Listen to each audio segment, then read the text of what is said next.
My fiancée slept with my brother 2 weeks before our weddings, so I walked away quietly and let their perfect life collapse without lifting a finger. I'm a 30-year-old guy, and for the first time in my life, I thought I had it all figured out. A stable job, a fiancé who made me feel seen, and parents who finally stopped reminding me that I wasn't Ethan, my older brother. It's the golden child who could do no wrong. For years, Ethan was the benchmark I could never reach. But lately, things had changed.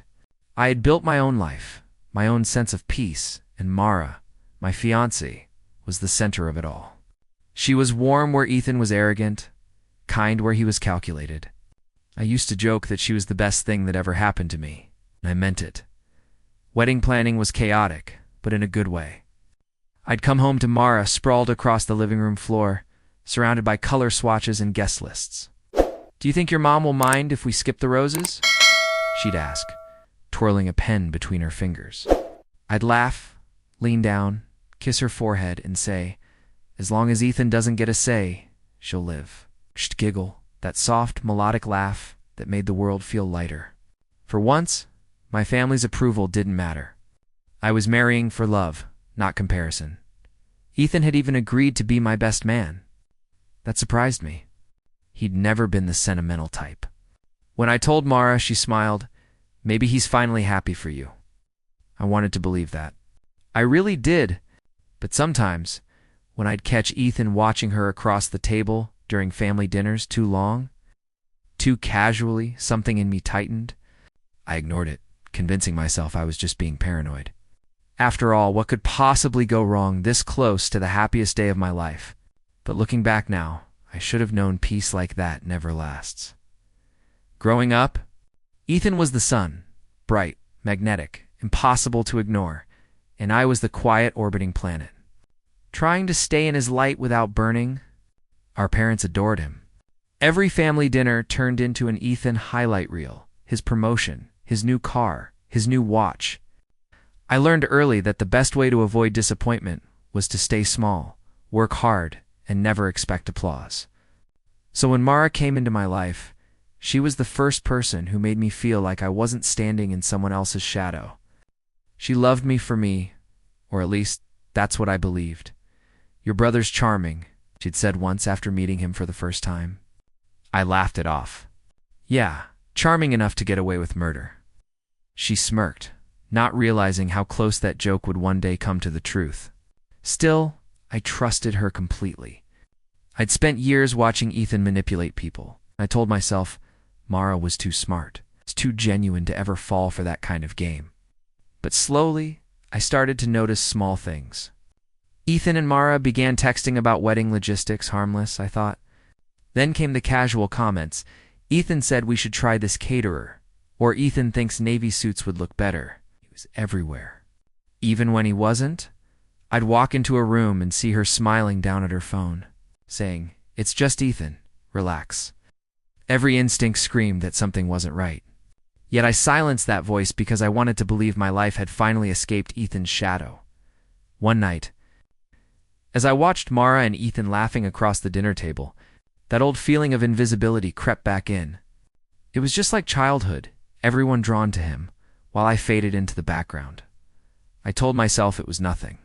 But deep down, something had started to crack. The weeks leading up to the wedding felt like living in a movie montage. Laughter, planning, chaos, and the illusion of control. Mara and I were running on caffeine and adrenaline, buried under piles of floral samples and RSVP lists. "We're almost there," she'd say, exhaustion painting her smile. And I believed her. I wanted to... For the first time, my parents were proud, my brother was supportive, and Mara seemed happy. Everything felt right, or at least it looked that way from the outside. Ethan became more involved than I'd ever expected. He offered to help Mara with vendor calls, drove her to the tailor when my meeting ran late, even volunteered to keep her company when I had a work trip. I remember teasing him once. "Didn't know you cared so much about wedding planning," he chuckled, giving me that half smile he'd used since we were kids.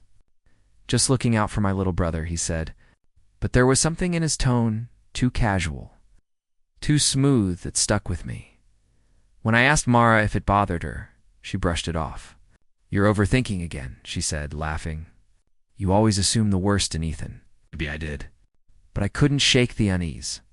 Sometimes when I called her at night, she sounded distracted, her voice soft, distant, like she was somewhere else entirely. Still, I pushed the doubt away. Love requires trust, right? That's what I kept repeating even when my gut whispered that something was off. One evening, as we walked hand in hand through the park, she leaned her head on my shoulder and said, "I can't wait to be your wife." The wind carried her perfume, the scent of vanilla and jasmine, the same scent that would later haunt me. At that moment, I thought life couldn't get better. I didn't realize it was about to completely fall apart. 2 weeks before the wedding, the world seemed to blur into a checklist: seating charts, cake tastings, last-minute tux fittings. I barely noticed the tension creeping in until my best friend Ryan called one evening. His tone was hesitant, like he was stepping onto fragile glass. "Hey man," he said quietly. "I don't know if this means anything, but I saw Mara and Ethan at that new Italian place downtown. Just the two of them. They looked close." The words hit harder than I wanted to admit. Still, I laughed it off. "You're kidding, right? They're probably talking about wedding stuff." Ryan didn't push, but his silence said enough. That night I lay awake replaying every interaction, the late texts, the inside jokes, the glances I'd brushed off. When I finally drifted to sleep, I dreamt of them whispering behind my back, and woke up with a pit in my stomach. The next day, I tried to act normal, but Mara seemed different. Her hugs were shorter. Her eyes avoided mine when I spoke. At dinner, I finally asked, "Is everything okay?" "You've been distant lately." She froze, then sighed. "You're just stressed," she said sharply. "You've been paranoid about everything lately." I wanted to argue, but something in her tone made me stop. She looked tired, irritated, like I'd just accused her of something unforgivable. "I'm sorry," I muttered. "I guess I'm overthinking." She forced a smile, but it didn't reach her eyes. Later, I watched her phone light up on the table, Ethan's name flashing across the screen.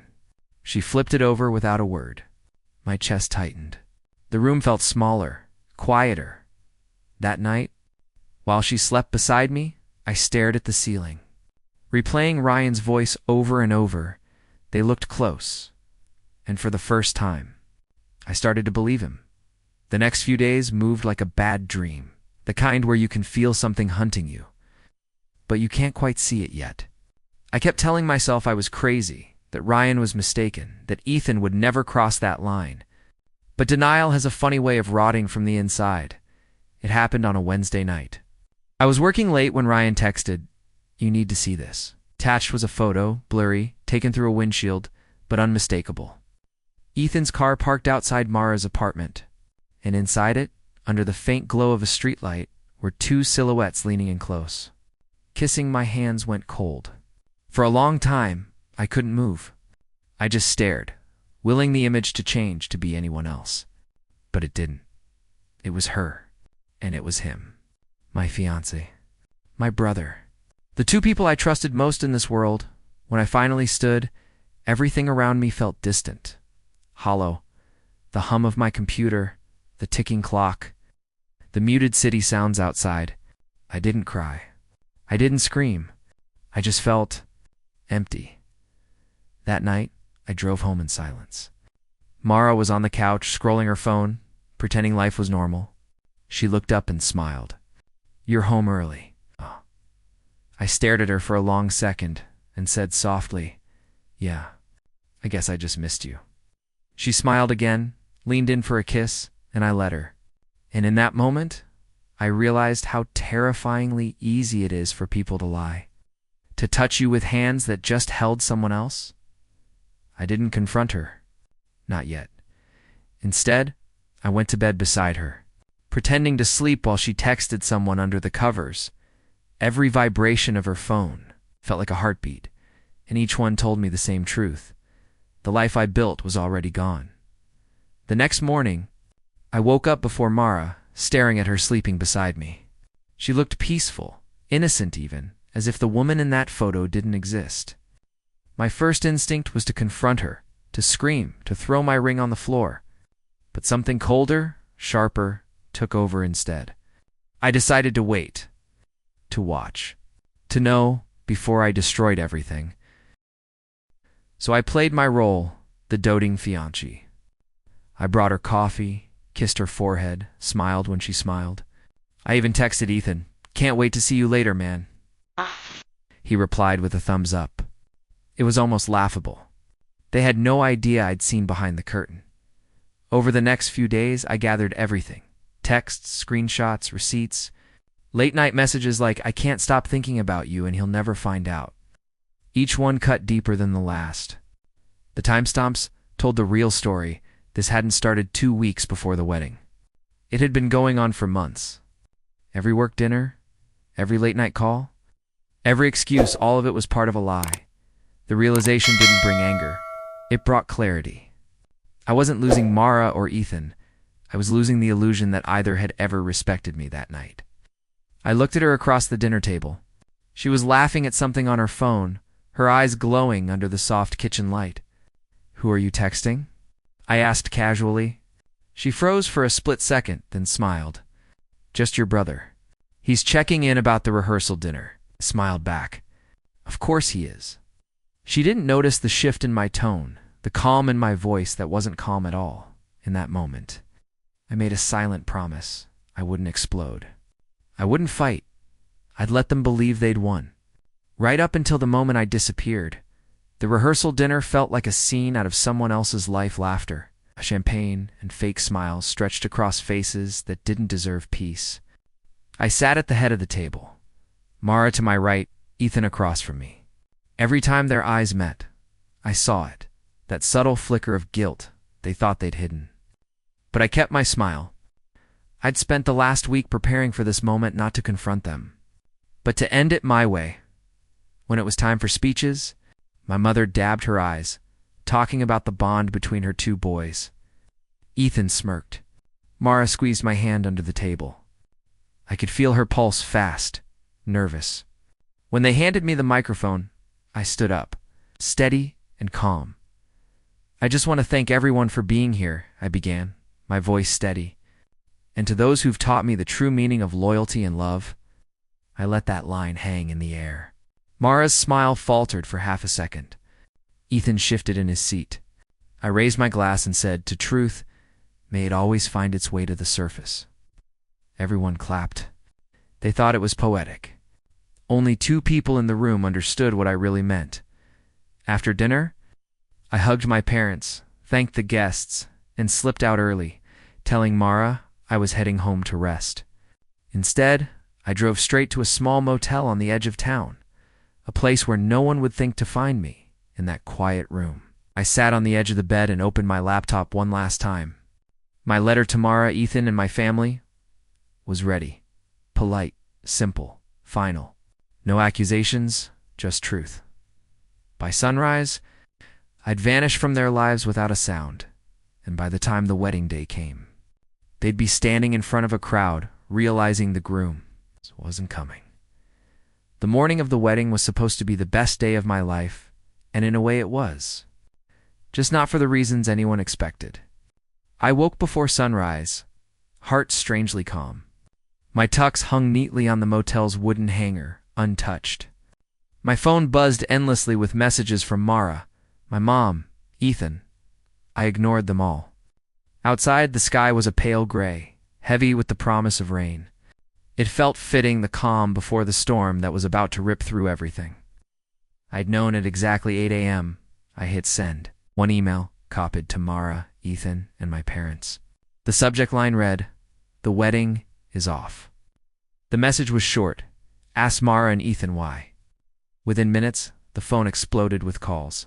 First my mom, then Ryan, then a string of unknown numbers from vendors and guests.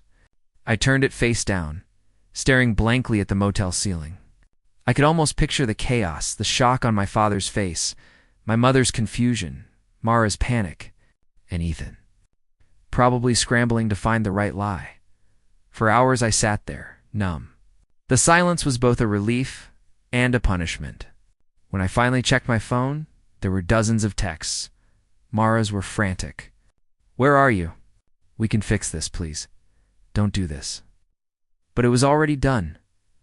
Around noon, the rain started, soft, rhythmic, almost soothing. I stood by the motel window and watched it streak down the glass, thinking about how everything I'd ever trusted had fallen apart so easily. I should have felt powerful. Instead, I felt empty, hollowed out by betrayal. That was the lowest point. Not when they cheated. Not when I left. But when I realized I didn't even have the strength to hate them anymore. All I had left was silence, and somehow, that was enough. By the next morning, my phone had stopped buzzing. The chaos I'd unleashed had settled into the kind of silence that comes only after an explosion. When I finally turned it back on, I had over 100 messages waiting from friends. Family, even distant cousins I hadn't spoken to in years. But it was Mara's voice message that played first. Her voice was shaking, hysterical. "Please, just talk to me. It wasn't what you think. I swear, I love you. Ethan and I. It was a mistake. A mistake." The word made me laugh, bitterly, quietly. Months of lies, all reduced to one word. I deleted the message without listening to the rest. Ethan's came next, just 2 words. "I'm sorry." The audacity almost made me smile. By evening, Ryan called. "Dude, everyone's talking about it. Ethan's trying to spin it, saying you had a breakdown. But your email," he paused. "It shut all that down. Your mom's furious. She kicked him out. Mara's gone, radio silent. I didn't ask for more. I didn't need to. I could already imagine it. The embarrassment, the whispers, the judgment. The perfect image of Mara and Ethan collapsing under their own lies while I sat hundreds of miles away. Watching their perfect world crumble, I found a small apartment near the coast, got a new number, and started fresh. I didn't tell anyone where I was going. No dramatic goodbye, no explanations. Just quiet distance, every so often.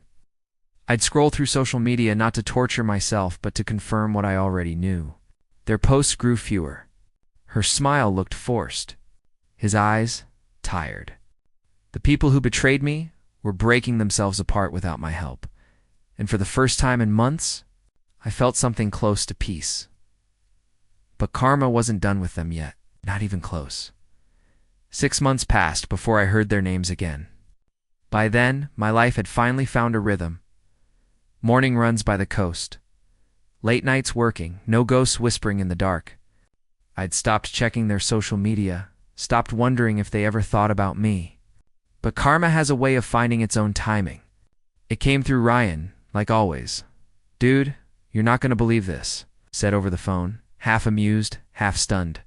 "Ethan got fired." I froze. Fired? For what? Apparently, he was sleeping with one of his subordinates. HR found out. I didn't respond. I just let the silence stretch. It wasn't joy I felt. It was something deeper, colder. A sense of poetic symmetry. The same man who ruined my life with betrayal had just done it to himself. Over the next few weeks, more news trickled in. Mara had moved back in with her parents. Her once perfect Instagram feed, all sunsets, wine glasses, hashtag blessed captions, turned into vague quotes about heartbreak and starting over. Ethan tried freelancing, but no one wanted to hire him after the scandal. My parents barely spoke to him. He'd gone from their pride to their biggest disappointment. And me. I stayed quiet. No posts, no contact. Just a ghost in their memory. One night, I got a message request from Mara. It said, "I know I don't deserve to ask this, but do you ever think about what we could have been?" I stared at it for a long time. Then I deleted it. No anger, no reply. Just peace. It wasn't revenge anymore, it was revelation. Watching them crumble was proof that I never needed to lift a finger. They destroyed themselves piece by piece. And for the first time, I realized, sometimes silence is the loudest justice there is. Asterisk. It was almost a year later when Ethan showed up at my door. I'd moved inland by then. Quiet neighborhood. No one who knew my past. The knock came on a Sunday afternoon, steady but unsure. When I opened the door, I barely recognized him. The man who once strutted through life like he owned it now looked hollow, sunken eyes, unshaven, wearing a jacket that had seen better days. "Hey," he muttered, hands shoved in his pockets. "Can we talk?" For a moment, I considered closing the door, but curiosity won. I stepped aside silently. He sat on my couch like he didn't belong there, and he didn't. "I messed up," he started. His voice cracked halfway through. "I lost everything, man. The job, Mara, Mom, and Dad, they won't even look at me. I wanted to say I'm sorry." I studied him, searching for sincerity. Maybe it was there, maybe it wasn't. It didn't matter anymore. "Do you even know what you did?" I asked quietly. He nodded. "Yeah, I ruined the only person who ever trusted me." He looked up, eyes glassy. "I just wish you'd yell at me or hit me or something. Anything would be better than this." I leaned back, arms crossed. "No, Ethan, you don't deserve that. You don't deserve my anger or my forgiveness. You chose this." All I did was stop playing along. He flinched, the truth landing heavier than any punch could. For a long time, neither of us spoke. The only sound was the ticking clock on the wall. Finally, he stood. "I guess I should go." I nodded once. No goodbye, no closure. Just quiet as the door clicked shut behind him. I felt something lift, not triumph, but freedom. The war was over, and I'd won without ever firing a shot. It's strange how peace doesn't feel like fireworks or celebration. It's quiet like waking up one morning and realizing the ache is gone. A year after Ethan's visit, my life finally feels whole. I live alone in a small house with a garden out back. I adopted a dog, a clumsy golden retriever named Milo, who follows me everywhere. My mornings are simple now.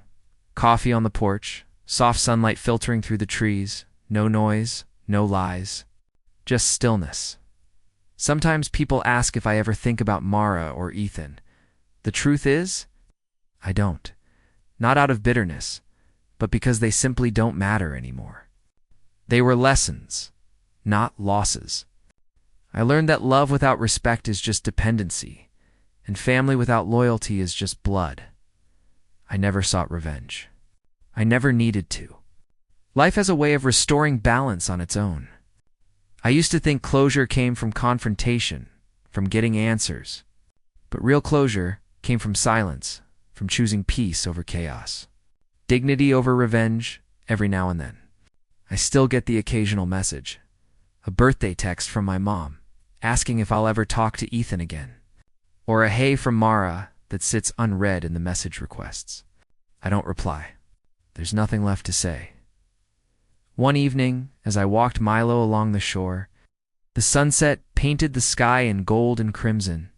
I thought about how a year ago, that same sky witnessed my world collapsing, and now it just looked beautiful.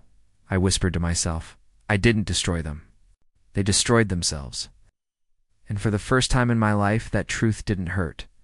It felt like freedom, quiet, steady, and entirely mine. Because sometimes walking away isn't weakness. It's the loudest kind of revenge there is.